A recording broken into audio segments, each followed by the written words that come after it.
Hey guys, this is Brian with Prokashi.com back in Lawrenceville, Georgia. And this video will be the last one in the series, Korean Natural Farming, IMO 4, or Indigenous Microorganisms 4.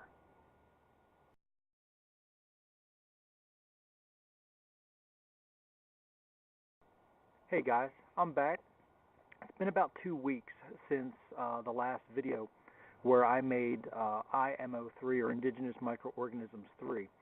If you'll remember, I started out with IMO 1, which was a rice culture going to collect the wild microbes.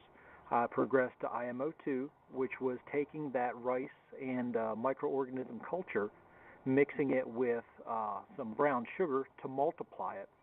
And then we went to IMO 3, and that was where I took some carbohydrate base. It can be wheat bran or wheat mill run. It can be rice bran. It can be anything that you happen to have. I used I used wheat bran with a little bit of wheat flour to simulate wheat mill run, which is something I didn't have, but I simulated it. And what I did is I put it in my little 2x2 box to allow it to ferment. Now, it's been about 2 weeks. That's about right for this time of the year. It's December. It's the day after Christmas. And here where I live, it's been raining for the past 2 or 3 days straight. It gets down to just above freezing at night and probably no more than 40 or 50 during the day. Not really ideal conditions to make IMO 3, but Korean natural farming allows you a lot of latitude, a lot of ways to, I wouldn't say cheat, but a lot of ways to work around some of the things that you run into, and one of my problems was the elements. So if you saw my IMO 3 update video, you saw that I used a piece of glass to make a poor man's hot frame, so to speak. And that really worked out very well. And I'm going to show you today how I take this IMO 3 that I've allowed to set and ferment and grow and put it with some fresh soil to make IMO 4. IMO 4 is basically the end of the road. That is our final destination. What it is we've taken indigenous microorganisms and we have collected them, multiplied them, changed their food source. The IMO 2, we used sugar. Sugar is a very simple food, so we used that to multiply very quickly the microorganisms, and then we put them back, in my case, on wheat mill run, which is a complex carbohydrate. And I've allowed it to ferment into the IMO 3 that I'm going to show you in just a second. What I've done is I've taught the microbes to go from a very simple sugar diet to go back to a complex carbohydrate diet, because in the ground around us, if you'll notice, there's no sugar. There's complex carbohydrates. You have cellulose, hemicellulose. You have all kinds of, woody stuff.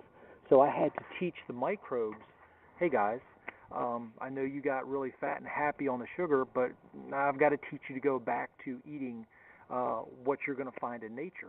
And that's what I did with the IMO 3. I used the wheat mill run, wheat bran with some wheat flour. I had some complex carbohydrates. I had some proteins. And now the microbes have learned to consume that, to live on it, and to multiply. So let's look at how it actually looks right now. If you'll notice, this is my little 2x2 box that I put it in about 2 weeks ago, and I've lost a little bit of the volume in the box. You can see along the edges here that the coloration is just a little bit different. So I've lost just a little bit in volume of my IMO. I've got to be very careful because I've got a bunch of ants living in here right now. And the reason for that is the wheat mill run that I used, or whatever you use, the rice bran, wheat bran, whatever, is a very good food source, and this also creates heat. So this process here generates a good bit of heat. This pile actually got to about 120 degrees for several days. And what I did is I started checking around to see if my IMO was done. And the question begs to be asked, how do I know when my IMO is done? So what I do is, the first thing I do is I'll put my hands on it and I'll say, wow, is it warm or is it cold? and it's rather cool. It's not cold, but it's rather cool. And what you do, or what I did before I started filming, is I pulled out a little piece. And if you'll notice, this little piece, it's got nothing but the growth on it. You can see all the white fuzzies. That seems to be the reoccurring theme here, white fuzzies everywhere. And if you'll notice, it's not really heavy. It's very, very lightweight. But if it just kind of, it doesn't fall apart. When we first started this process, the wheat bran just crumbled. But if you look at it now, it actually holds together in clumps. And that's how you know that your IMO worked out, that your IMO 3 is done. Number one, the temperature has cooled off. Number two, you'll notice that you have the good growth. And number three, you'll notice that it clumps together. It doesn't just fall apart. You actually got to kind of break it apart to get it to go. So, what do we do from here? We spent all this time to make all this, and we are going to go from IMO 3, which is this material here that's been fermented, to IMO 4. So, how do we make IMO 4? And this is probably the simplest part of the entire process. IMO 4 is a 1-to-1 ratio of IMO 3 to soil. You can just use plain soil out of the ground. You can use field soil. You can use, if you live near a stream or creek bed, you can use that soil there.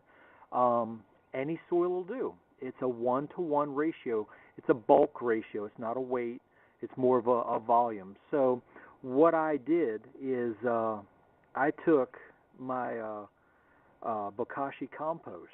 You know, I'm the bokashi guy.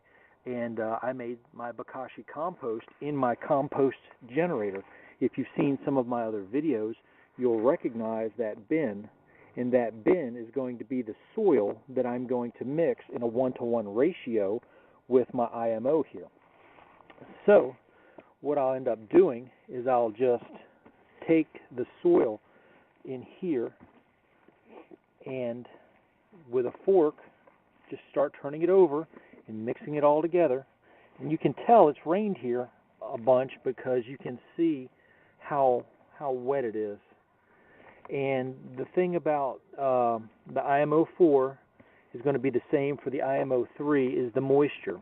So this is actually a little too wet. If you pick it up, you squeeze it, water will come out, which means it's too wet. But if you look at my IMO 3, it's very dry. So the combination of the two is going to work out perfectly. This being a little too wet, the IMO 3 being very dry, will work out just fine. And what I'm going to do, I got to be careful because you can see that this is very fertile as it is, but I'm going to gently mix this all together. What I'm going to try to do is to get my 60 to 65% moisture content. And traditional method will have you add brown rice vinegar in a 500-to-1 ratio. You have your traditional additives, and you would add fermented plant juice to the mixture. So I would take 50% IMO 3, 50% of my soil, and in my case this is just bokashi composted soil. Those were actually kitchen scraps. Again, you can use whatever you want.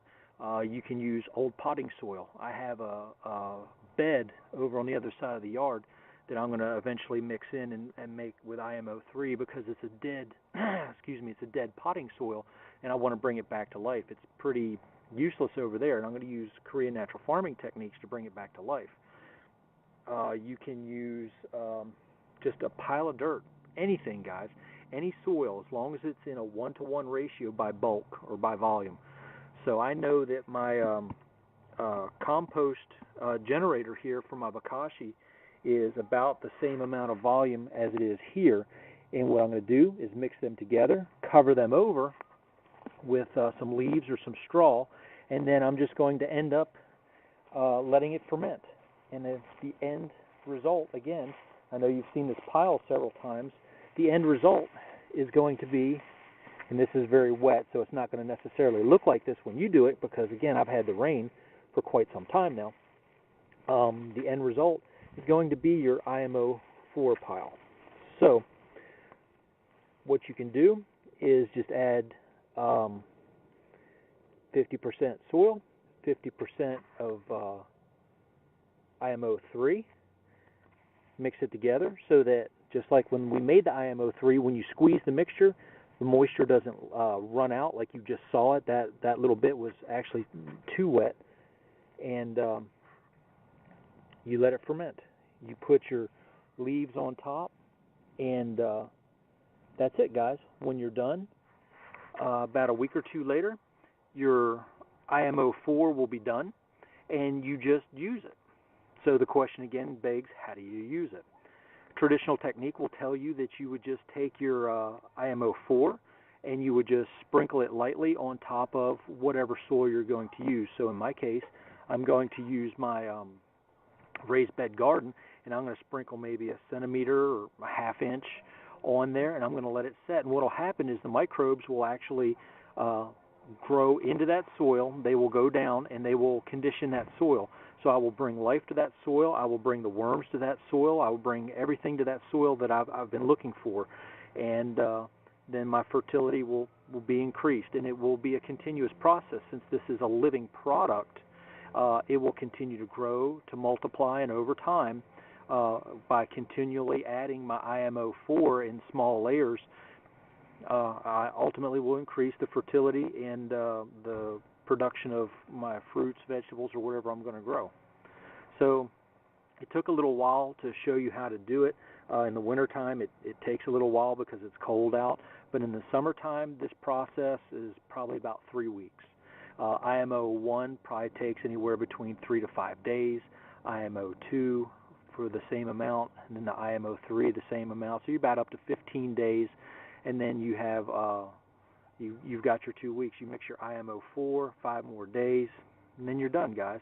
You would just put it in your garden, and then that's it. So I don't know what else to tell you. That's pretty much it. It seems a little anticlimactic considering everything else we've done so far, but that's it. That's your Korean natural farming. You're building your soil. You're building the life in your soil. You're not having to use chemical fertilizers.